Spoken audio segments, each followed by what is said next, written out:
Bueno, y me enorgullece tenerlo de vuelta, el profesor Rocco Set Casagel. Yo creo que no podíamos irnos o no podíamos desaprovechar esta oportunidad. Mucha gente ha recordado la frase esa de Francis Fukuyama de el fin de la historia. Es el fin de la historia realmente de la Guerra Fría, esta visita de Obama a Cuba. Profesor, bienvenido. Muchas gracias, Fernando, por esta entrevista. Por lo menos es el fin de una interrupción de más de 50 años de unas relaciones entre los dos países. Todo aparenta en que pasamos un estadio de normalidad y que esas relaciones van increciendo hacia una normalidad o una normalización completa. Es decir, tan pronto ambas misiones diplomáticas estén plenamente acreditadas,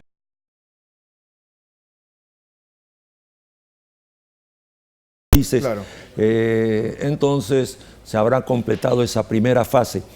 Luego vendrá la otra fase, que es la fase de la apertura económica, es decir, cuando Cuba levante por completo las medidas que le impuso a Cuba también hace 50 años sobre embargo comercial, cuando se resuelva el problema de los detenidos en las cárceles de Guantánamo, ¿verdad? Y se resuelva el problema de la isla de Guantánamo o de la base militar de Guantánamo, entonces podemos decir que estamos ante el final de esta historia que duró 50 años.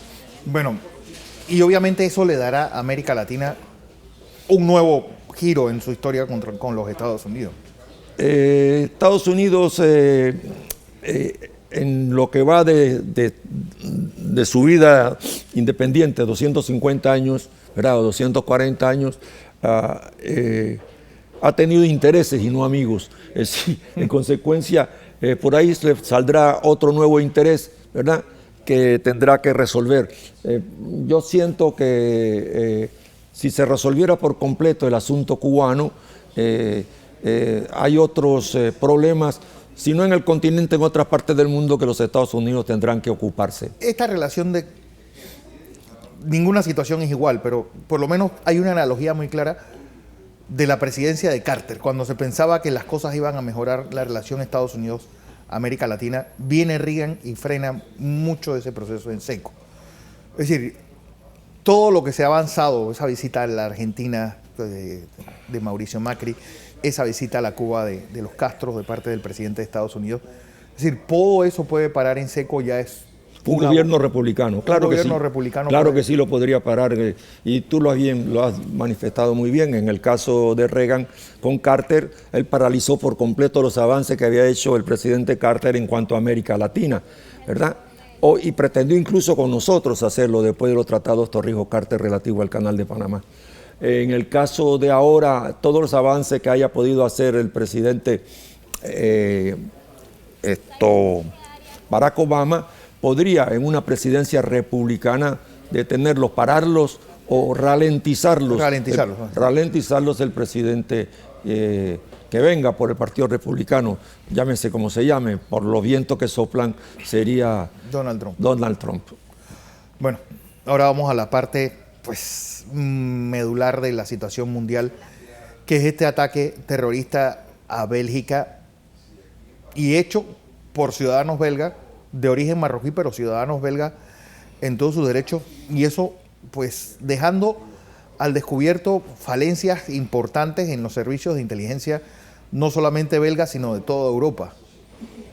Es decir, y yo al principio comentaba un artículo que salió hoy, que se llamaba Requiem a Europa, que un poco que el viejo continente está sufriendo pues todas las ventajas que da se han vuelto en su contra, y viene ese gran debate de libertad versus seguridad. Profesor. Sí, tienes muchísima razón, y desde Schengen para acá y la permisión de los europeos a la nacionalidad de todos los países a circular por su territorio, no solamente de personas, sino de mercancías y demás, eso abrió las puertas de Europa, de tal manera que los controles se fueron haciendo cada vez menores.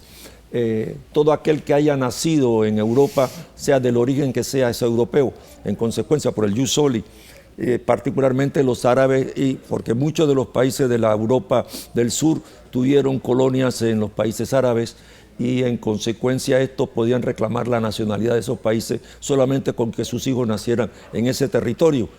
Es decir, el movimiento de personas del mundo islámico hacia Europa era tan grande y es tan grande que eso era incontrolable y sigue siendo incontrolable.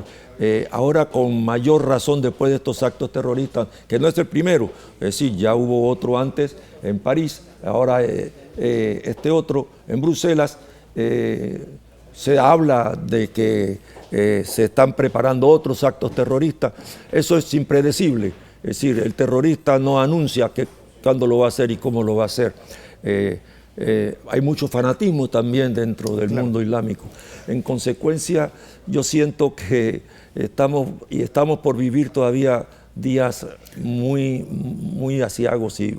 Una acción como esta obviamente provocará una reacción. Ayer, pues, la propia Bruselas probó un poco de una marcha de extrema derecha en contra de musulmanes. Es decir, y esto obviamente, yo creo que estos atentados lo único que están haciendo es darle una carta de aval a todos los grupos de extrema derecha a lo largo y ancho de Europa.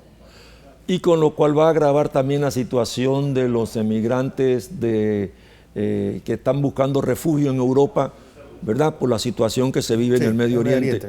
En consecuencia, yo flaco favor le hace al movimiento panárabe, ¿verdad? Y a todo lo que es el arabismo y al islamismo, esta reacción que puede ocurrir en Europa ante los atentados y demás. Recordemos, y ya lo he dicho en otras ocasiones en este programa, Europa es muy chica. Sí. Europa es entera, toda entera cabe en Brasil. En consecuencia, Europa fácilmente se une frente a estos actos, ¿verdad? Y son capaces de cerrar la frontera a todos los musulmanes y no nos extrañemos que eso haga en algún momento. Pareciera que la nomenclatura europea, es decir, está sin saber qué hacer. Es decir, no se le ve incluso visos de solución a una crisis como esta. Porque tanto nosotros como ellos no pueden juzgar que todos los árabes son malos.